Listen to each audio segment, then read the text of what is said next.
I was amazed to discover that you didn't grow up in a musical household. In fact, you remember the first time you heard classical music quite clearly. Yeah, well, it was when I had that one record with the Bliss March on one side and the Grieg March on the other. Didn't you hear But something?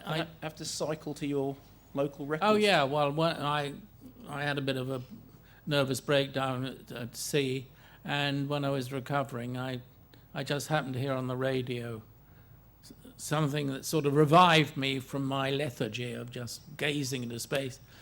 And I cycled to the nearest record shop and said, "Do you have Tchaikovsky's B-flat minor piano concerto, played by Solomon and the Halle Orchestra?"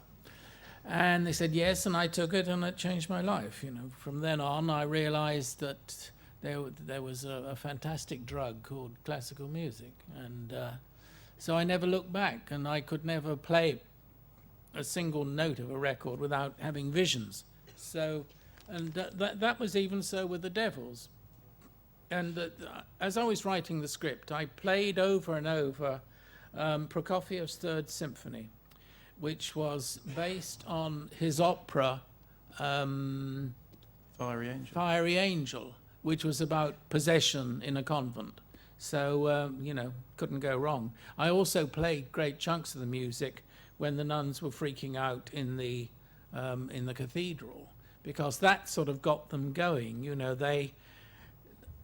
it's not that easy to cavort about, you know, in the Altogether, you know, with a lot of extras watching and electricians and God knows what. But when you have a sort of manic sort of, it's not music, it goes beyond music. It becomes almost a living, solid thing you can lose yourself in, then you can emote. And you'd done that before on... I did that with Glenda Jackson. with Glenda Jackson in The Music Lovers, when she's freaking out on a wedding night in a railway carriage, rocking about on her way to Leningrad. She's an nymphomaniac, her husband's a homosexual, and I played Shostakovich, and that got her going. So music, well, they in silent days, you know, we were told that, and we know it's true, that to get the actors to emote in a scene, they had a pianist and violinist generally, you know, to create the right atmosphere, and still works. And is it true that the first time you ever heard The Rite of Spring, you, and I quote, took off all your clothes and danced? Shit, don't, no! Speak among yourselves. Yeah, I stripped off in my mum's living room and leapt about. Didn't know anything about ballet. She came in and said, like cup of tea, Ken?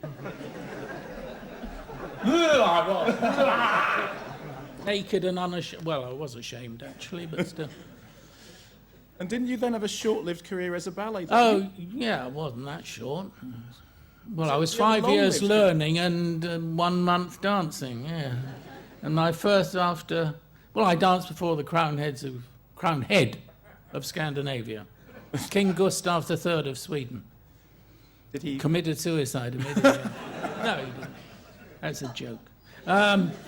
Poor joke. Yeah, so, but it's all useful, you see. And I also went to photographic school, and it all comes in useful. So I know about choreography, you know, and I can use a camera. You also, even before you got to making feature films, you knew about controversy, because didn't one of your monitor films have questions asked in the Houses of Parliament? Yes, I did a film on Richard Strauss that's still banned to this day from the BBC. It was shown once, and the Strauss family objected to me saying that Richard Strauss may have had Nazi tendencies. And so they banned it. Band-Aid.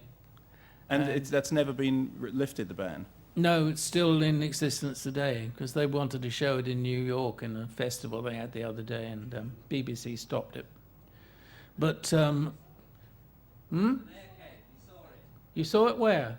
At Mommy in Queens. Where?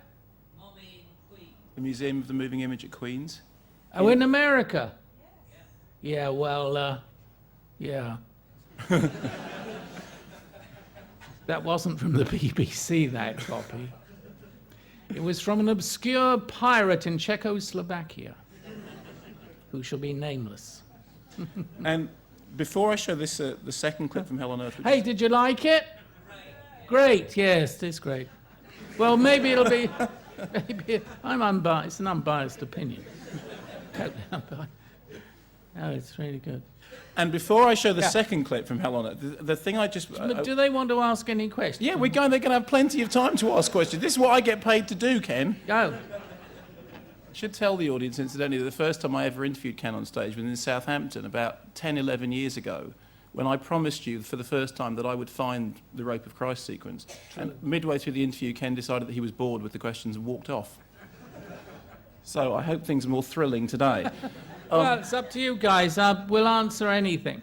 We're not there yet, Ken. We're going Oh. to get to the questions in a minute. Okay. Before I show the second clip from Hell on Earth, in terms of the controversy that surrounded the Devils, there Yes. was, which this clip, which I'm going to show, illustrates, there was the suggestion at one point that, that you had gone out of your way to be deliberately shocking. But as far as I understood it, what you were doing was trying to put on screen, literally, what you understood from the Huxley. So is that correct? Yeah. I mean, the whole point was that the nuns were set up and they played along with it because they were suddenly famous and they suddenly didn't have to do all scrubbing floors. They could just take their clothes off and have a great time in the cathedral or the local church. And the whole point was that the authorities allowed that and encouraged it so that the minds of the inhabitants of the town would be taken off their precious walls and taken up with sexual frivolity. And Huxley makes this absolutely clear, that this was the whole setup. It was very clever because it worked. And so, I just put it in the movie. And all the stuff with the smashing of the legs, the piercing of the tongue, Oh, the yeah. stuff that people considered to be deliberately Yeah. outrageous was... That all, according to Huxley, who researched it for years, I mean, it was the most scholarly book. I can recommend it. According to, I got all the information from him. And as far as what happens to the nuns during the exorcism is concerned, which again was cause of, of Yeah. great concern, this is all factual. You can read the book. The other thing that you've told me in the past, and I wonder if we can talk about it again, is that you said discovering Catholicism was a key thing for you in your creative life. I wonder if you can tell the audience the story about how you first decided that you might wish to become a Catholic and how that then affected your... Well, I don't know if they'll be that interested, but... You interested? I'll tell you that. It's like pantomime season. He's behind you. Well, I lived in a sort of decrepit house, rooming house in Notting Hill Gate.